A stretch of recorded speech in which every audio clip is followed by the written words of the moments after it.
दोस्तों, भले ही सरकार ने ओपीएस एनपीएस के विकल्प के तौर पर यूपीएस पेश कर दिया है, उसके बावजूद देश भर में अभी भी सरकारी कर्मचारी संतुष्ट नहीं हुए और अब आंदोलन की एक नई आग भड़क चुकी है। देखिए, यूपीएस ओपीएस को लेकर पुरानी पेंशन के लिए सरकारी कर्मचारियों ने कमर कसी। यूपीएस के विरोध में 96 घंटे तक बांधेंगे काली पट्टी। सरकारी कर्मचारियों के कई संगठनों ने केंद्र सरकार के यूपीएस पर नोटिफिकेशन आने से पहले इसका विरोध जताना शुरू कर दिया है। हमारे देश के कई बड़े कर्मचारी संगठनों ने हाल ही में प्रधानमंत्री नरेंद्र मोदी को एक पत्र भी लिखा और इस पत्र में यूपीएस का विरोध जताया है। हाल ही में आपको पता होगा, पिछले सप्ताह ही केंद्र सरकार ने पुरानी पेंशन योजना यानी कि ओपीएस की बहाली की बजाय एनपीएस में कुछ सुधार किए और एक नई पेंशन योजना पेश की यूपीएस करके, यूनिफाइड पेंशन स्कीम यानी एकीकृत पेंशन योजना। तो जब से ये योजना लागू करने की घोषणा की है, ज्यादातर कर्मचारी संगठनों ने यूपीएस का विरोध ही किया है और इसी बीच अब कई संगठनों ने केंद्र सरकार का यूपीएस पर नोटिफिकेशन आने से पहले विरोध करना शुरू कर दिया है। ये कुछ तस्वीरें देखिए आप। एनएमओपीएस के अध्यक्ष विजय कुमार बंधु ने भी ओपीएस की बहाली के लिए आज 2 सितंबर से लेकर आने वाले 6 सितंबर तक एक अभियान शुरू किया है। इसके तहत पूरे देश के शिक्षक एवं दूसरे कर्मचारी काली पट्टी बांधकर काम करेंगे और इस अभियान का मकसद है सरकार को चेतावनी देना। विजय बंधु का कहना है कि केंद्र सरकार को यूपीएस या एनपीएस हटाकर दोबारा से पुरानी पेंशन बहाली करनी ही होगी। न सिर्फ एक राज्य कुछ जिलों में बल्कि दोस्तों देश भर के अधिकतर राज्यों में शिक्षकों समेत ज्यादातर सरकारी कर्मचारी यूनिफाइड पेंशन स्कीम का ये काली पट्टी बांधकर विरोध करेंगे। यहाँ तक कि कर्मचारी संगठनों ने अब तो एक और नया प्लान ये भी बनाया है कि अब होगी पुरानी पेंशन पर निर्णायक लड़ाई।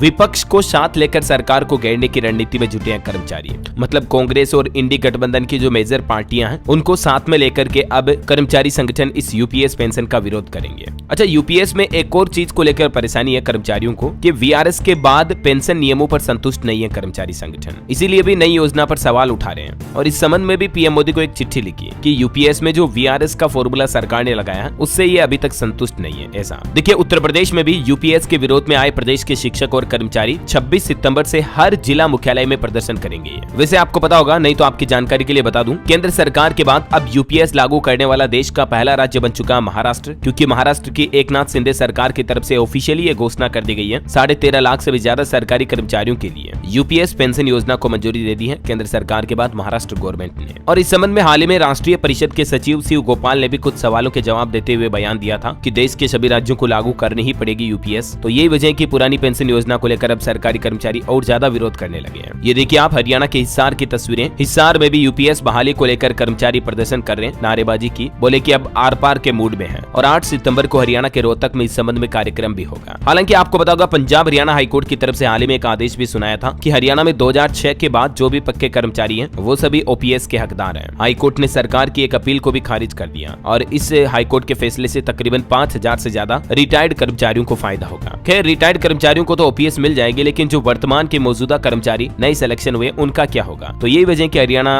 उत्तर प्रदेश, मध्य प्रदेश समेत देश भर के अधिकतर राज्यों में अब काली पट्टी आंदोलन शुरू हो चुका है। वैसे आपकी क्या राय है दोस्तों? क्या सरकार को यूपीएस में और कुछ संशोधन बदलाव करने चाहिए या फिर जो पुरानी पेंशन ओपीएस ही थी वही वापस लागू कर देनी चाहिए? इस पर आपकी राय विचार मुझे नीचे कमेंट करके बताइएगा जरूर। और बाकी देखते हैं इस आंदोलन के बाद सरकार झुकती है या नहीं, क्या और नया फैसला लेती है।